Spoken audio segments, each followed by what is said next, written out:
और अब देखते हैं क्रिप्टो की समझ।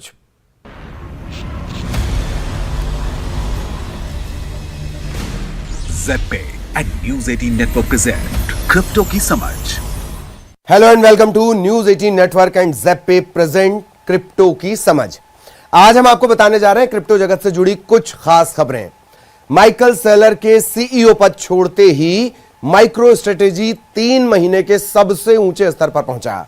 अमेरिकन मोबाइल सॉफ्टवेयर और cloud based service company micro strategy के शेयर 3 महीने के अपने सबसे ऊंचे स्तर पर पहुंच गए हैं। बिटकॉइन के को फाउंडर माइकल सेलर के कंपनी सीईओ के पद को छोड़ने के ऐलान के कुछ दिनों बाद ही शेयर के प्राइस में यह बढ़ोतरी देखने को मिली है।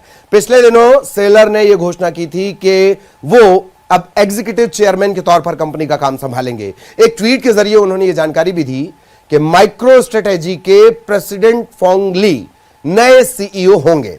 क्रिप्टो में पिछले साल नवंबर के बाद आए प्राइस पीक के बाद से बिटकॉइन की कीमतों में 59% की गिरावट देखने को मिली है।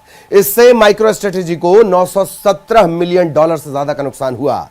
सेलर की लीडरशिप में माइक्रो स्ट्रेटेजी ने 2020 से 1,29,699 बिटकॉइन खरीदने के लिए लगभग $3 बिलियन खर्च किए हैं। कंपनी के मुताबिक इस असेट पर हुए नुकसान की वजह से 30 जून तक इसकी होल्डिंग वैल्यू 1.98 बिलियन तक पहुंच गई थी। नोमैड ने हाल ही के हैक में गंवाए फंड को वापस देने वालों को $19 मिलियन देने का ऐलान किया है। नोमैड ब्रिज से चुराए गए फंड्स की वापसी के लिए नोमैड ने 10% तक के इनाम का ऐलान किया है।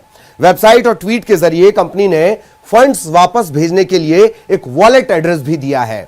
नोमैड टोकन ब्रिज को पिछले दिनों एक बड़े हैक यानी हैकिंग का शिकार होना पड़ा था। यह घटना क्रिप्टो हैक के इतिहास में सबसे बड़ी घटनाओं में से एक थी, जिसमें लगभग $200 मिलियन के क्रिप्टो असेट्स की चोरी हुई।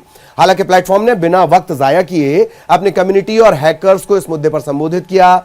नोमैड ने कहा कि जो हैकर 90% फंड लौटा देंगे उनके खिलाफ किसी तरह की कानूनी कार्रवाई नहीं की जाएगी और वो इन्हें व्हाइट हैट हैकर्स के तौर पर कंसीडर करेगा।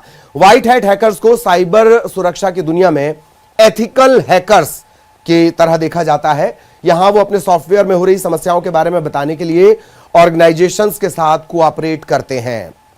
ब्लॉकचेन एनालिसिस फर्म एलिप्टिक की माने तो अब नोमैड अटैक अब तक का 8वां सबसे बड़ा क्रिप्टो हैक था। एलिप्टिक ने कहा कि उसमें 40 से ज्यादा हैकर्स शामिल थे, जिनमें से एक ने लगभग $42 मिलियन की कमाई की है। बिनेंस सीईओ ने कहा वैजरिक्स वॉलेट को कर सकते हैं disable. Global crypto exchange Binance और भारतीय क्रिप्टो एक्सचेंज वैजरिक्स के बीच संघर्ष गहरा गया है। बिनेंस के सीईओ चेंगपेंग झाओ ने ट्वीट के जरिए यह सलाह दी है।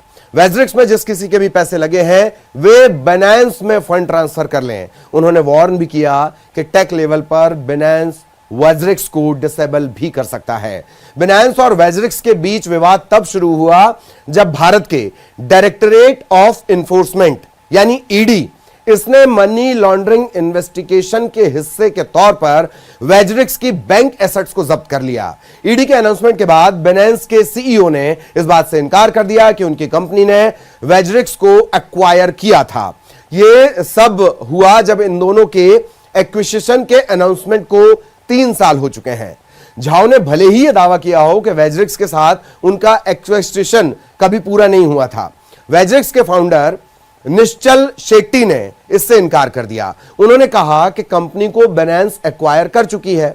तो क्रिप्टो की समझ के इस एपिसोड में आज के लिए इतना ही। दीजिए इजाजत, नमस्कार।